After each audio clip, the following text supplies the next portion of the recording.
हम कहीं बेटी के घर का अन्न अगर पा लिए हैं तो यहाँ शास्त्र कह रहा है, भगवान शिव कह रहे हैं कि अगर माता पिता जीवित हैं और माता पिता अपने बेटी के घर अगर नहीं जा सकते तो वो अपने बेटे को कहते हैं कि तू जा, और तू जाकर अपनी बेटी के यहाँ अपनी बहन के घर जाकर रक्षाबंधन पर राखी बंधो, जाओ तुम जाओ। और भगवान गणेश जी महाराज राखी काय पर बैठकर बांधी जाती है? अरे बोलो तो, एक चौकी पर, पाटे पर, आसन पर बिठाकर रक्षा सूत्र बांधा जाता है। राखी बांधने के बाद बहन भाई के माथे पर, अरे बोलो तो, तिलक कर। आप लोग भी तिलक करते हैं। तिलक क्यों किया जाता है? तो कहते हैं ये तिलक हमारे यहाँ शुभ कार्य का प्रतीक है। पर तिलक प्रतीक है, पर जो चावल हम तिलक में लगाते हैं ये क्यों लगाते हैं? ये चावल का क्रम कहाँ से चालू हुआ? सिर में चावल चिपकाना, तिलक लगाने के बाद चावल लगाना, कहाँ से चालू हुआ? ये चावल है क्या? आखिर ये चावल तिलक के बाद में ब्राह्मण या आप किसी को भोजन करा रहे हो, जमाई को तिलक कर रहे हो, बेटी को तिलक कर रहे हो, तो कंकु लगाने के बाद चावल क्यों लगाया जाता है? उस चावल का क्या प्रमाण? उस अक्षत का क्या प्रमाण? क्यों लगाते हैं उसको? लगाते लगाते पूरी जिंदगी हो गई। अरे तो बता दो क्यों लगाते हैं? वो चावल का क्या प्रमाण है?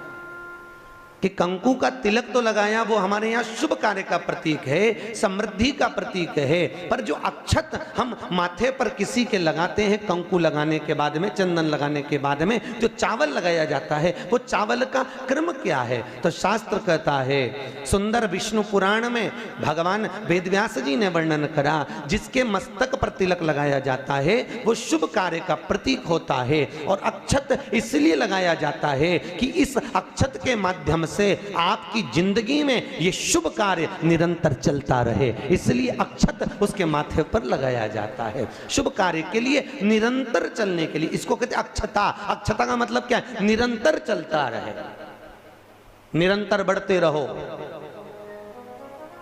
दूल्हा दुल्हन की जब जयमाला होती है, आपके यहाँ होता कि नहीं होता पता नहीं, पर महाराष्ट्र में तो एक नियम है कि दूल्हा दुल्हन की जब जयमाला होती है तो सबको पीले चावल दिए जाते हैं। इधर देते हैं क्या? है तो पीले चावल देते हैं, और पीले चावल देकर फिर उसको स्वस्ति वाचन के अनुसार उस पर छोड़ा जाता है। शुभ मंगला, अरे बोलो तो, सावधान, शुभ मंगला सावधान।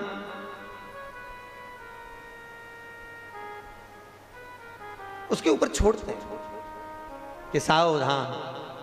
और ये चावल तुम्हारे मस्तक पर जो पड़ा हुआ है, तुम्हारे मस्तक पर जो डाला जा रहा है, तुम्हारी जिंदगी इसी प्रसन्नता में निरंतर बढ़ती चली जाए। वो अक्षता का मतलब है। केवल एक देव है महादेव, जिनको खंडित चावल कभी नहीं चढ़ता। शिव जी को आप बहुत सारा चावल नहीं चढ़ा सकते, एक दाना चढ़ाओ, पर खंडित मत चढ़ाओ। अक्षत, शंकर को कोई चीज खंडित नहीं चढ़ती। बेलपत्र भी चढ़ाओ, भले एक चढ़ाओ, पर पूर्ण चढ़ाइए। भगवान भोलेनाथ को पुष्प चढ़ाइए, पूर्णता में चढ़ाइए। हम कई जगह मंदिरों में जाते हैं तो भगवान के ऊपर फूल देखते हैं, तो फूल कई बार शिव जी के ऊपर,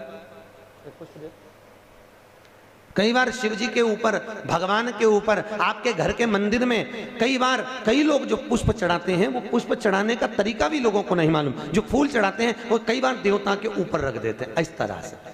भैया शास्त्र कहता है, जिसके ठाकुर जी पर, जिसके मंदिर में, जिसके देवी देवता पर अगर पुष्प को उल्टा रख दिया जाए तो जितने शुभ कार्य हमारे घर में होने वाले रहते हैं वो सारे टलते चले जाते हैं। आज की जगह कल, कल की जगह परसों, परसों की जगह नरसों, नरसों की जगह खरसों।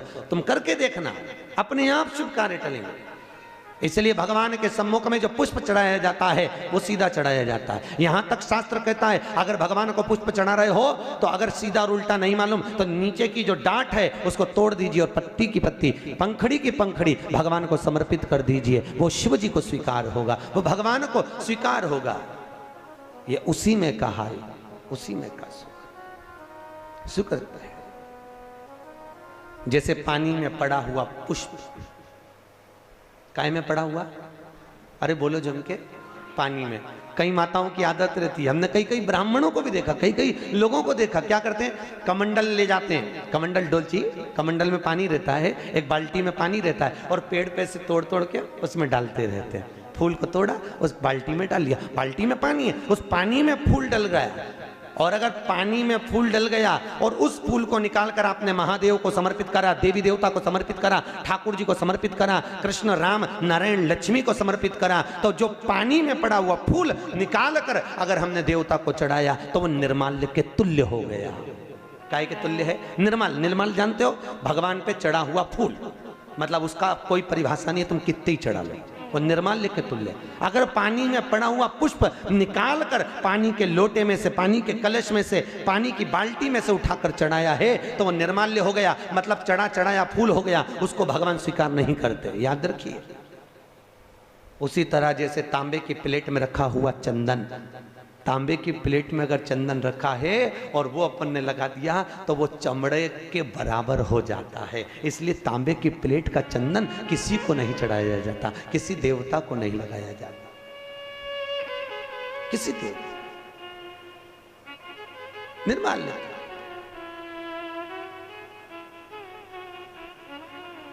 भगवान शिव कहते हैं तुम्हारे पास में कुछ नहीं है, पूर्णता का समर्पण, पूर्णता।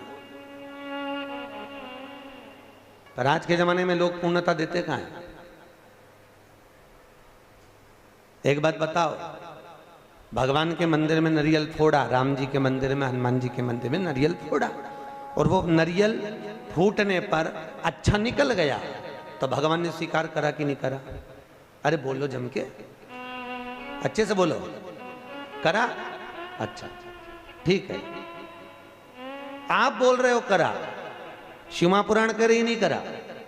अगर नारियल फोड़ने पर राम मंदिर, हनुमान मंदिर में, देवी मंदिर में नारियल को फोड़ा और फूटने के बाद अगर वो नारियल अच्छा निकल गया, उसमें से थोड़ा सा टुकड़ा तो तुमने भगवान को चढ़ाया, बाकी का सब घर ले जाके चक्कू से निकाल निकाल के खा गए। और मान लो वो नारियल फूटने पर बेकार निकल गया तो तुम उसको घर ले जाओगे? नहीं। क्या करोगे? जब हनुमान जी की परिक्रमा कर रहे होगे तो नारियल को वहीं पटक दो। तो भगवान शिव की कथा कर रही है कि भगवान शंकर को पूर्णता का भाव चाहिए। बेलपत्र दो, पूर्ण दीजिए, पुष्प दो, पूर्ण दीजिए, जो कुछ अक्षत भी दे रहे हो तो पूर्णता में दीजिए। भगवान को अधूरा समर्पण नहीं चाहिए। शंकर जी की तो केवल एक अपूर्णता है, वो परिक्रमा है। देखिए शिव जी की परिक्रमा कितनी होती है? आधी, पूरी नहीं होती। वो भी क्यों होती है आधी? ये शंकर जी ने गड़बड़ी कर दी थी ना। बड़ा जो बेटा था वो माँ को प्रिय था और छोटा बेटा, अरे बोलो तो, बाप को प्रिय था। अब शंकर भगवान बड़े आनंद में, अभी उन्होंने क्या करा, शंकर जी को गणेश जी से बड़ा लगाव हो गया था, बड़ा लगाव एक बार बहुत। और भगवान भोलेनाथ जी ने कहा जाओ, जो पृथ्वी की पहले परिक्रमा कर कर आएगा उसका प्रथम गिनती में गिना जाएगा। कार्तिकेय तो गए मोर पर, गणेश जी बैठे चूहे पर, और माता पिता की परिक्रमा लगा ली। अब माता पिता की परिक्रमा लगाई तो शंकर भगवान को हंसी आ गई, और शंकर जी ने रोक कर कहा बेटा क्या कर रहे हो? भोलेनाथ जी से कहा पिताजी मैंने आपकी परिक्रमा लगा ली, तमेव माता च पिता तमेव तमेव बंधुश्च सखा तमेव, मैंने आपकी परिक्रमा लगा ली, मतलब मेरी पृथ्वी की परिक्रमा हो गई। तो भगवान भोलेनाथ ने कहा गणेश मैं तुझे प्रथम गिनती में गिनता हूं तो पहले पूजा जाएगा। जैसे ही भगवान शंकर ने बोला, माता पार्वती सिंहासन पर से खड़ी हो गई। पार्वती सिंहासन पे से जैसी खड़ी हुई, थोड़ी देर में कार्तिकेय बाबा आ गए, और कार्तिकेय ने आकर कहा वाह माँ, वाह माँ, गजब करा तूने, छोटे भाई को प्रथम गिनती में गिनवा दिया और मैं बड़ा बैठा ही रहा। मैं तो परिक्रमा करने गया था माँ, परिक्रमा गणेश ने करी वो तुम्हारी करी, पर पिता के वचन को अगर निभाया तो मैंने निभाया है कि जो पृथ्वी की पहले परिक्रमा कर कर आएगा वो प्रथम गिनती में गिना जाएगा। मैंने पृथ्वी की परिक्रमा करी है, माना आप माता हो, माना आप पिता हो, पर गिनती तो वही कराई जाए। माँ आज मेरा अपमान हुआ है। कार्तिकेय जी ने कहा जगदम्बा खड़ी होकर बोली, भोलेनाथ मैं आपसे वचन लेती हूं, आप भोले हो, आप दयालु हो, आप करुणा सागर हो, जो आपकी परिक्रमा लगाएगा आप उसको हर कुछ दे दोगे। इसलिए आज आपसे वचन लेती हूं कि आपकी परिक्रमा जिंदगी में कभी पूरी ना लगे, जो लगाए उसे हत्या का दोष लग जाए। शिव जी ने कहा तथास्तु, तथास्तु। उस दिन का नियम है, शिव जी की परिक्रमा आधी चालू होकर आधी में पूर्ण हो जाती है, पर बाबा भोलेनाथ जी की परिक्रमा पूर्ण नहीं होती, क्योंकि बहुत सरल देव है साहब बाबा भोलेनाथ, बहुत सरल, बहुत सरल। कितना सरल देव। आपके यहाँ कोई ऐसा देवता बताओ, राम जी के ऊपर दिन में 2 बजे जाके पानी चढ़ा के बताओ, भगवान विष्णु पे देवी जी के मंदिर में जाके चढ़ा के बताओ। केवल एक भोलेनाथ जी आराम से बैठा है, जब तू घर में फ्री हो जाए तब लोटा लेके आ जाना, जब तू फ्री। और सावन महीने में तो कभी आप काशी, महाकाल, उज्जैनी आदि आधिक ओमकारेश्वर, मल्लिकार्जुन आदि आदि जगह जाके देखो तो इतनी भीड़ रहे, लोग कांवड़ जानते हो ना, कांवड़ लेकर जाते हैं, और कांवड़ लेके जाके पानी की पानी, और कोई तो वहीं पे कांवड़ का लोटा तक भगवान पे फेंक दे। पार्वती जी बोलती हैं, भोलेनाथ क्या दशा हो रही तुम्हारी? भगवान बोले मैं भी चुप बैठा, तू भी चुप बैठी रहे, आपने कहीं नहीं बोलना, बस चुपचाप बैठे रहो आंख बंद कर।